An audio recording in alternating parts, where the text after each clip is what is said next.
What's happening, guys? This is James Blonde, and this time we're taking a first look at StarConflict from Gaijin Entertainment, the same guys as the dogfighting arcade flight sim War Thunder. And as you can see, StarConflict is definitely a sci-fi action space flight combat MMO, probably set, I don't know, don't run into me, I don't know, like 40,000 years after the time frame of War Thunder. My laser just overheated. Okay, so I'm going to spend a little bit of time showing you around just to get a feel for the game, making some comments along the way. And boom! Shot him with a missile. I like my reward there.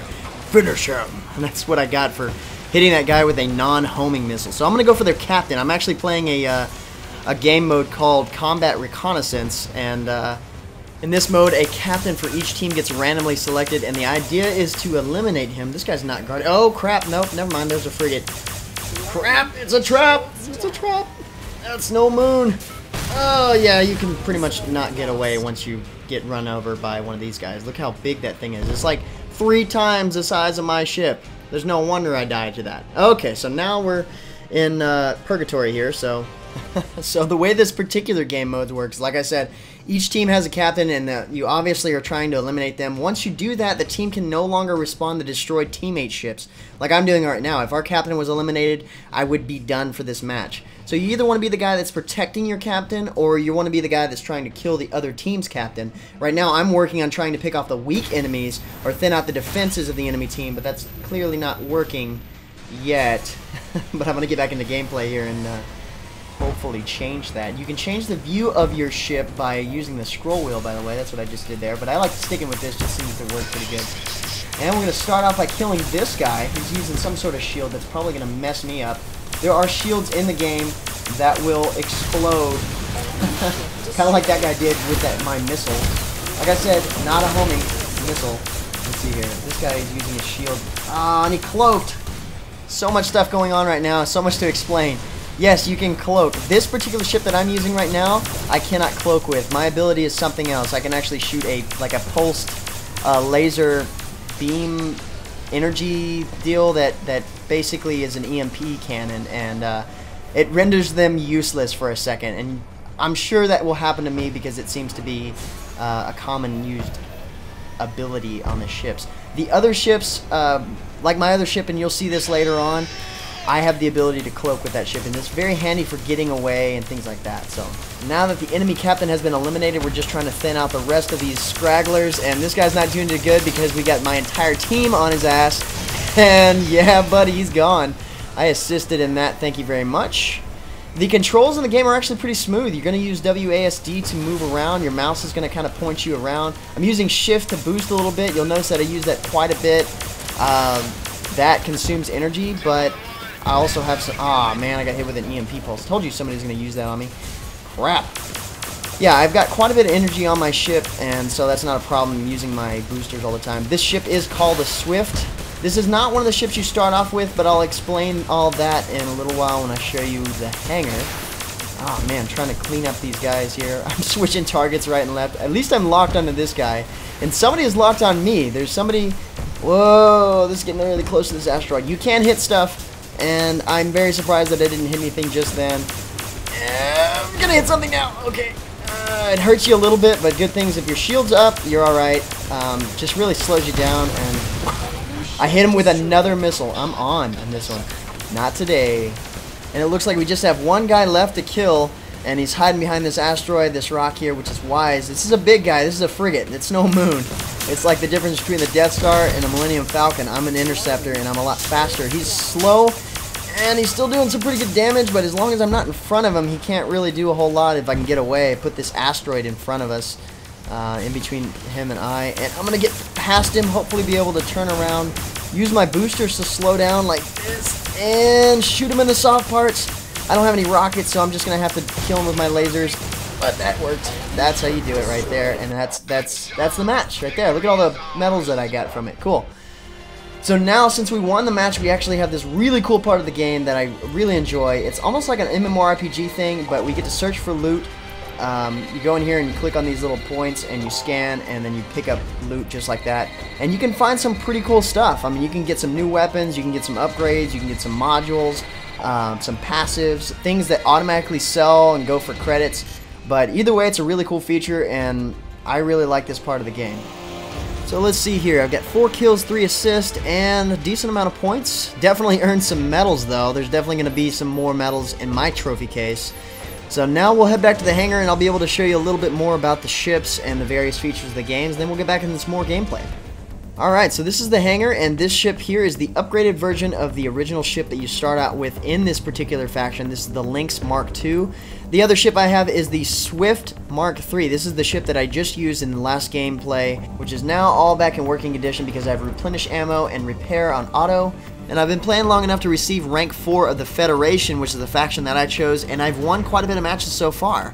You start off with the Lynx, and this is the Lynx Mark II, which is basically the upgraded version of the Lynx. It's not the second tier, but if we look at the ships here, you can see the various factions right here, and down on the Federation, you can see that they don't really have a whole lot of ships until you get to rank 3, and that's basically what I waited for, and I got my ships at that point. I do have enough now to enough EXP, but not enough money to get the tier 2 ships of rank 4. But to give you an example, the ship tree, if you will, is laid out a little differently for, say, the Jericho here, which is actually the most popular one based on the win ratio here. They're kind of like the Sith Lord of the bunch. I'm doing pretty good myself with the Federation, but you can see here that they start off with 2 ships you can choose from here. In rank 2 they even have some ships, and even rank 3 you've got quite a bit of options, including a tier 1 Zealot, which is a frigate ship that, you know, pretty much blows everybody out of the sky. Not bad. I was almost going to switch to this Empire after I saw some of the ships options there, and I don't blame them for being the most popular one. The Empire is not bad either. You still have to wait till rank 3 to get a lot of ships, but you do have a lot of options at that point. And then, like I said, the Federation is kind of well-rounded. You have all these options here.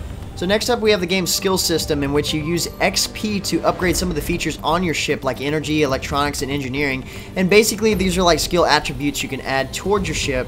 Like this here is, it adds a temporary extra shield of fixed capacity, and see basically it's X number of experience, and you can learn that. And it's a skill tree just like any other game, where you can learn according to what features you want on your ship. And some of these unlockable skills give you the ability to use certain weapons systems or modules, and we'll talk about that next. So you might follow the tree accordingly to figure out what weapons you want to be able to use in the future, or even reduce the power used by your thrusters on your ship, or whatever it may be. Because I've got to admit, the game is set up so that you do have to explore and become familiar with various changes in the game, whether it may be the type of ship you're using, or the skills, or the weapons. You'll see what I'm talking about in just a second. So here we have the contracts, and this is basically the questing system of the game. You can go in here and choose these contracts, and based on what you choose, like destroy 20 ships or win 1 battle on a Vanguard ship, that's not a problem. Once we sign these, it's like accepting a quest, and it's going to grant me this much credit and this much reputation, which is going to go towards my ranking of my particular sub-faction of Vanguard. Each one of the factions actually has sub-faction, and I am Vanguard. So next we have the warehouse. This is going to show off all of the items that are available to work with, whether they're my items already or I purchased them in the shop. So here we have all of my weapon systems right here that I have available. I can sell them if I choose to. Otherwise, I can keep them lying around if I want to change to them. It just really depends on what you want to do. Various weapon systems do various sets of damages, and I'll be able to talk about that more once we get back into gameplay. Now, I've just expanded the items to the shop, and these are all filtered to my compatible ships. Lasers, railguns, and plasma cannons are the various weapons you can choose from. Now, the weapon modules, there's none available for this particular ship, and there are quite a bit of rockets to choose from, but I can talk a little bit more about that as I show you the equipment that I've got packed onto my ship. So let's head over to the hangar, and actually the equipment tab here, which is going to bring this up on the right. And you can see how the ship's fitting is set up right here. You've got 1 passive module, you've got 2 active modules on this particular ship, your rockets, and your main weapon. Right now, as far as rockets go, I've got the Ion Warhead Rocket T1 MK2 equipped, and it does a pretty good amount of damage, but I was interested in these EM missiles, and I'll go ahead and buy them with premium account. And I guess I should have bought a little bit more than that. They gave me 2 and actually can hold 5 rockets. That's based on the ship. So different ships can hold different amounts of rockets. Like my Swift will hold actually 6 rockets. So I'm going to buy enough there. And of course, because I have auto-replenish ammo checked, it will replenish the rockets or missiles I've got selected each time after a match. As far as the main weapons go, I've been liking the pulse lasers like you saw me use in the last match, and the difference between them and the assault lasers is that the assault lasers are continuous and can overheat pretty quickly, but at the same time they seemed a little bit more accurate in longer ranges than the pulse lasers. But really, each of the weapons you choose come down to the amount of energy consumption, how they fire, and what you're most comfortable with using. Plus, once you get into bigger ships and higher tier ships, you'll have more options with more ranges, and honestly, you just build whatever fits your playstyle. Active and passive modules work the same way. You use what works for you accordingly. Like, I've got these IR flares ready to go in case somebody feels the need to waste their rockets on me. I can just change their mind real quick. Other things include like adaptive shields that reduce the damage taken by specific weapons. So you name it, they've got it. And not to mention, it seems like for every offensive feature, there's a defensive counter, which is nice because balance doesn't seem to be an issue. Now, there are a whole lot more features in terms of add-ons, but I'm not going to go into any more detail. If you have questions about things you've seen in the game, shoot me some questions in the comments, and I'll do my best to get them answered. Meanwhile, I feel like my ship needs a little something unique. What do we got here? We've got some stickers we can put on here. And America! Yeah, we're going to put that on there. I'm going to go ahead and do that, and we're going to get in some gameplay. So I'm going to join a match. So it actually didn't take very long to find a match. It took about 45 seconds. Usually when there's a lot of people playing, it takes around half a minute to a minute to find a match. And this time we're actually playing the second of the 2 arcade game modes called Domination. And it's set up very similar to Domination in other games in that you're trying to capture and hold points. And obviously the first team to a certain number of points wins the match. And I believe the point system is at 100. If you get kills, that also gives you points too. And you can respawn as many times as you want, and each time you respawn you can go in there and select whichever ship you want to use. So you still have all the same options. And this is the same map we were playing the first round, and there are about 3 to choose from. They're all real similar. Some of them have different obstacles. Not all of them have asteroids floating around, but there's some pretty cool ones where you actually have to fly underneath some bridges and things like that. You can get away really easy. A little bit easier than I can say you get in here. So I'm going to head over to A beacon. I'm kind of messing around with my controls a little bit. And you can kind of tier right and left. And you can see how the more extreme you move your mouse, the more tight turns you can make. Looks like the enemy's captured a beacon, and you capture it by flying around it like this. You'll see a little beam appear, kind of like this right here. Oh. I already have that one captured, so it looks like we already captured that one. So I'm going to head over to C beacon because they just recently captured that one. And we're tied right this second, even though they've just captured the second beacon, C beacon. And so even though different ships kind of play different parts into their roles, or you kind of get to select what role you want to play. I mean, not specifically, but I like to go in there and take out the drones that surround the beacons, and what that does is it allows everybody else to go in there and capture it. And if I'm the only one around, then I'll go ahead and capture it myself. Now this guy looks like he's going to try to protect it, but he's got a lot of people on his trail, so I doubt he's going to get too far. One advantage to the lasers than, say, the pulse cannons or railguns is that you don't have to lead your target. With lasers, you just keep your reticule on your target and you can fire until your lasers overheat like mine did. And the missiles on the ship are homing, and they will find my target. Granted, they don't have any flares to stop them. There are certain modules that you can purchase from the shop that will work with the lock-on feature, like Siphon and Energy and a couple others. You might want to check that out. Let me go ahead and cloak here, because that guy is doing some damage. The nice part about the stealth feature on this ship is that it lasts a decent amount of time, so it gives you the opportunity to kind of decide what you want to do with it. If you're in big trouble, you can use it to get away. Right now, I'm not too bad. My shield's regenerating pretty quickly, so I'm using it to navigate around this frigate and try to get into where I can shoot him from behind, but I can't tell which way he's pointing, and that was a bad part on mine. Good thing I have a frigate shooting at him, but I don't think I'm getting away from this one. No! It's a trap! It's a tarp! I think that's necessary to say after you get killed by one of those things. Oh, and it's also helpful that it shows a little bit of the killer's stats, so that way you know what you're going up against next time you decide to try to shoot him down. So here we can see the battle as it's going on from a long ways off. We can select the ship we want to use next.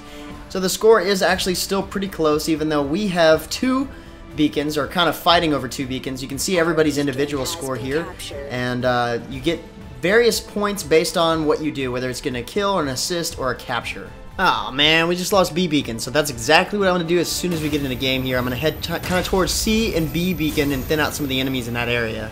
So that's definitely one of the likable features in the game, the fact that you can play solo or play in a fleet. Either way, you can assume whatever role you want, whether it's to sit back and pick people off your beacons like these mother frigate ships, or dart around killing weak prey in a ship like mine. But when you first start out the game, there is a bit of a learning curve, one that may turn a couple people off, but you do have to learn the equipment and feel how it works for you, see what you like, You won't just automatically know what you like unless you get past the trial and error stages of the game. But at the same time, I think that's something that I really like out of the game too. Like, I mean, I like being able to go out there and figure out what works best for me.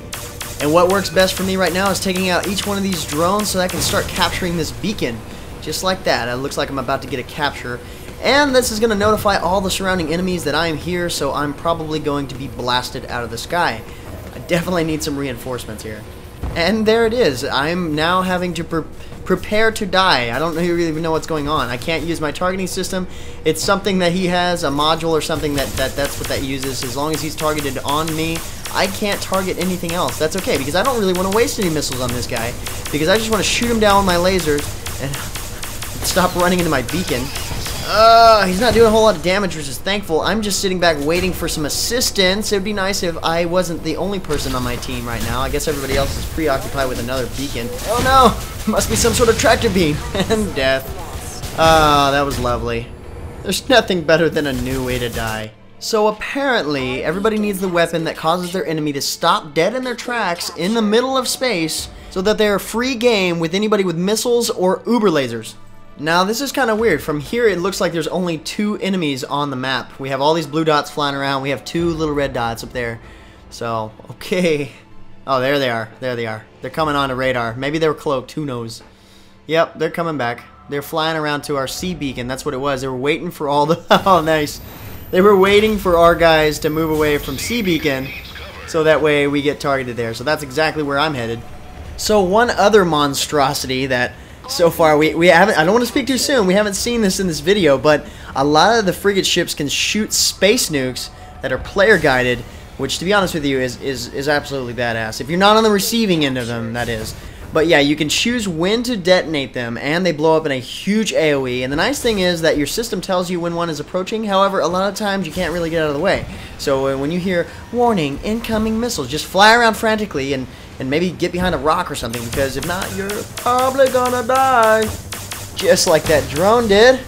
And, oh crap, there's a frigate in range. And he sees me. No! I'm gonna use my beacon as a defense. And I'm still capturing it from this distance. And I've got a partner, which is helpful. So we probably got this. Alright, now hopefully this will turn the ties on the score there. We're not doing too good. We're 8 points behind. But that's not too far. We can catch up with it. Especially if I make some kills. So Coon 5 here is going to taste a little of my lasers. My heat ray. Alright. Hopefully I'm not... Ah, crap. No. Ventured a little bit too far, and the frigate got a little bit too close, and now I'm going to die. No! You can't really get away, and I don't have cloaking on that ship, so I was screwed. Ah, come on! It's the same person. This guy is way into the dark side. Note to self. Insert Imperial March into the video after this guy kills me for the 2nd time. Well, unfortunately, it does look like we are losing. Not by much, but it does look like we're about to surround B Beacon with a lot of people, and we got a couple of guys in C Beacon area, so come on, team. Let's do this. Alright, look, we're capturing B Beacon. And I shall return to battle in my Lynx MK2 with my homing missiles and whatnot, and let's see what damage I can do with that. Oh, so I haven't talked about this yet, but you see the icons all in a row at the top center of the screen.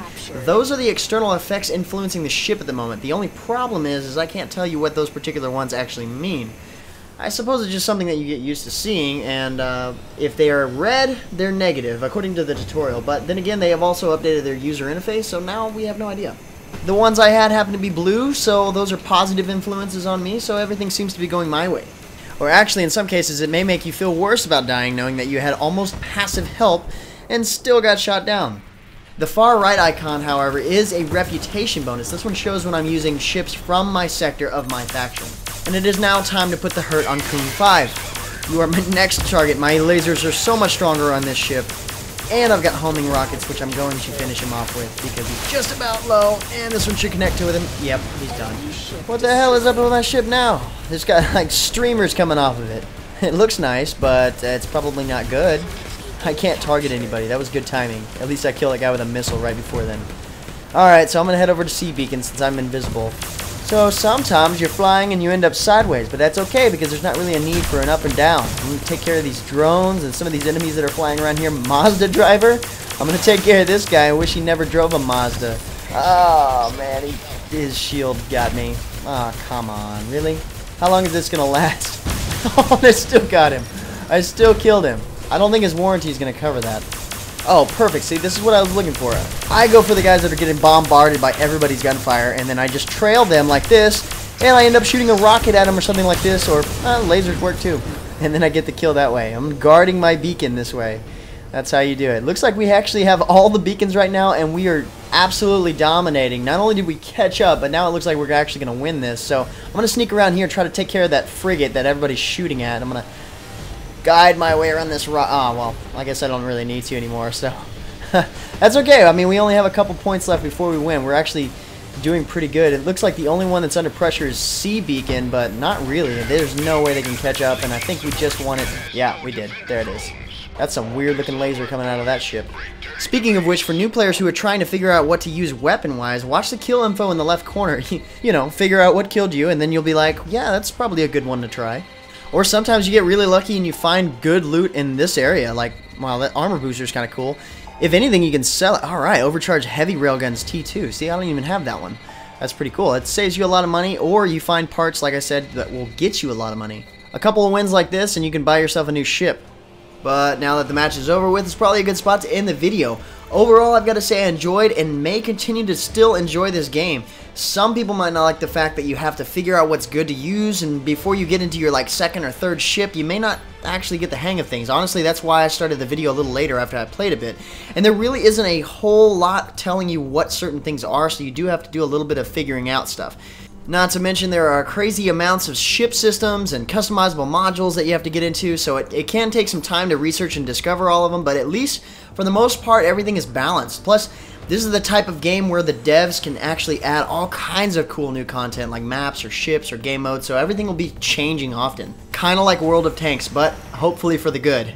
So guys, the game is free to play in open beta and you can try it out for yourself if you just head over to their website. If you're looking for more information about the game, you can find it at their website, or you can head over to the StarConflict profile at MMOHut.com.